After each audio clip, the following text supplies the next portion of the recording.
In 1977, a young man visits the tribe of the Piraha in the Amazon rainforest for the first time. His motive as a Christian missionary being to convert the natives to Christianity. However, this encounter would evolve in a totally different direction.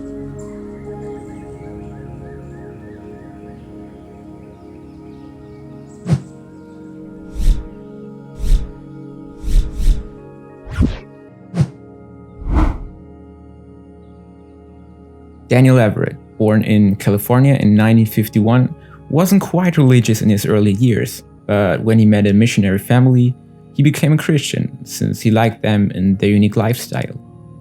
He later married their daughter, received a degree from the Moody Bible Institute in foreign missionary work, and immigrated to Brazil with his family.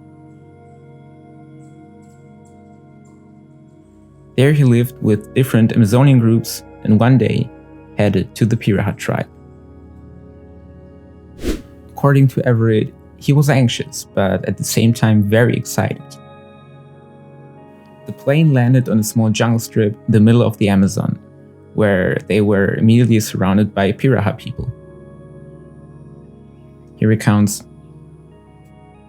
As they started to show me around the village, one man pulled me by the arm and he showed me a large rat, a 15-pound rodent actually, called a paca, roasting on a fire. I could smell the hair, blood was still coming out of the mouth, and it sort of turned my stomach. Yeah, quite a special start. Over time, he learned that the language had a very different grammar compared to virtually all other languages, which made communication really difficult, especially since there only exist a few hundred Piraha people. As it turns out, the Piraha don't have individual numbers, only quantities. Hue just means a few, hue means a few more, and bagisa means piling stuff on top of each other, a lot of stuff. That is the reason they can't even answer questions like 1 + 1 or count to 5. To test this extraordinary finding, scientists conducted an experiment. They would put one spool of thread on a table in front of them, and they said this word. Yeah, I won't even try to pronounce it. Hue, Adding a second one, they said this word. hue, For more than two, the Pirahã mostly used this word. bagisa. Now, the experiment started with 10 thread spools, and when the number 6 was reached, almost all of them used Hue, again, previously used for 1. So it was quite obvious that the Pirahã don't have words for particular numbers in the language, and instead use vague quantities. Now, not only do the Pirahã not have numbers, they also don't have colors. They have no names for individual colors, only descriptions. For instance, like blood for red.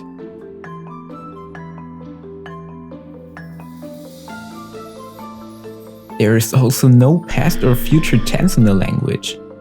They can think about the past or future, but it's not important for them. They only care about things that are either relevant in that moment or have undisputable proof. And this was very important for Everett's actual reason for visiting the tribe. When telling them about Jesus, they were at first intrigued by the idea, because they thought Everett had witnessed all of the events. But as they realized neither him nor any of his distant relatives have seen Jesus, he wasn't of interest anymore, because they wanted proof and also asked why they should be interested in someone who lived that long ago. In fact, the Pirahã don't even have a god for the same reason. So, as a missionary, there was no way for him to convert them. They weren't even scared of death.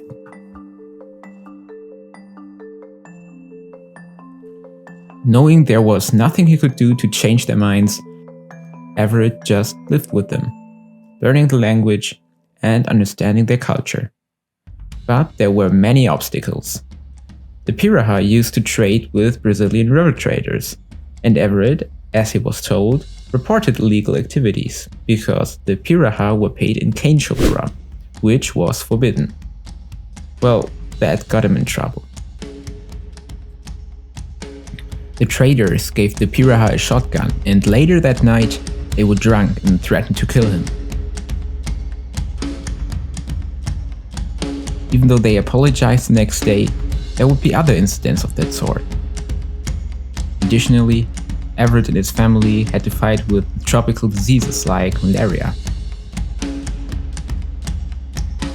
But he said himself that all the things he and his family had to endure were worth it, looking at the friendship that developed and everything he was able to learn about their unique language and approach to life.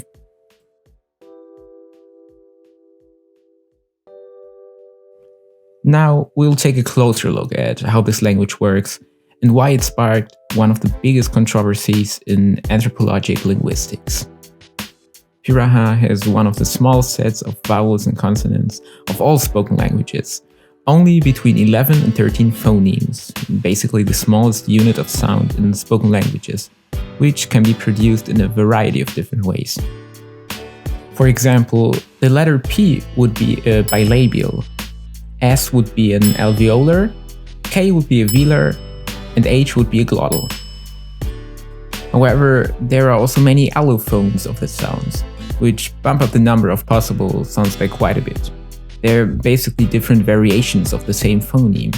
So, for instance, the letter R would be pronounced differently in French, Spanish, or English.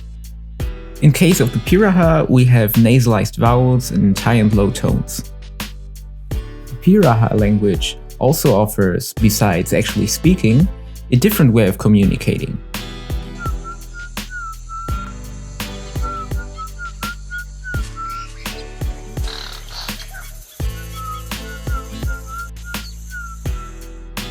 And not only can they communicate via whistling, they can also hum the language.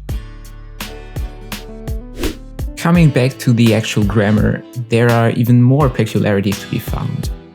There is only a single word for mother and father, and no terms for relatives more distant than siblings. There is absolutely no distinction between singular and plural, and also no possessive pronouns like mine or yours. Instead, the pronoun is put in front of the noun. However, the Pirahã do seem to have something in the language which English, for instance, doesn't feature, and that is suffixes that indicate evidentiality. So they would add something to the sentence, and then everybody knows that the speaker actually observed it. The most important feature of the Pirahã language is that it seems to have no recursion. Basically, recursion is the ability to put one thing into another of the same type endlessly. John said that, Bill said that, you get the idea.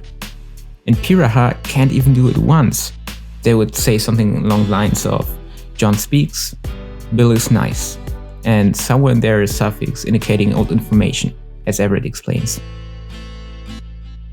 In an interview, Everett gives another example. The Pirahã would say, you drink, you drive, you go to jail. Those are sentences without recursion, but we interpret them as, if you drive and you drink, then you'll go to jail. So clearly understanding those sentences works even in English, and they don't appear to need them in their language. Now, this opposes the claim of famous linguist Noam Chomsky that asserts that language needs to have recursion, which is the basic building block of all languages, kind of like a genetic component. There has been an ongoing debate about this, and a conflict between Everett and Chomsky emerged. This topic has relumed a debate about the relationship of language and thinking in general. According to Chomsky, there is a so-called universal grammar, which is reflected by recursion. So we use it in languages because we already think that way. Everett argues that because of culture there is no need for recursion in Pirahã, and instead of a built-in way of thinking, culture determines the language. In another experiment, the Pirahã people had to match exact quantities of objects in front of them. However, when larger amounts were hidden from view before asking to match them, they had issues. This really seems to support the thesis that there is a relationship between the language of a person and the worldview, In this case, the Piraha people understand the concept of 1 and that adding or subtracting changes the quantity, but having words for numbers arguably makes it easier to remember, compare information across time and space accurately. So culture and our everyday life influence our language, which in turn also influences the way we think. It was once said that language is a framework that enables different approaches to the world. The Piraha simply don't need complex numbering systems or tenses because of their fairly simple lifestyle. And they don't need tenses because only the now is of relevance. Their approach to the world is vastly different than ours, yet they are, according to studies, one of the happiest people on earth. What happened to Everett, you might ask? The Pirahã and their worldview had such a big influence on him that he later became an atheist, which led to some dispute in the family, but eventually they reunited and he now teaches linguistics at a small university. Sadly, around 10 years ago, he was banned from visiting the Piraha again by the Funai. Apparently because he is a missionary? Or in other words, because Chomsky still has a really big influence, and for years, Everett has been suppressed from voicing his opinion.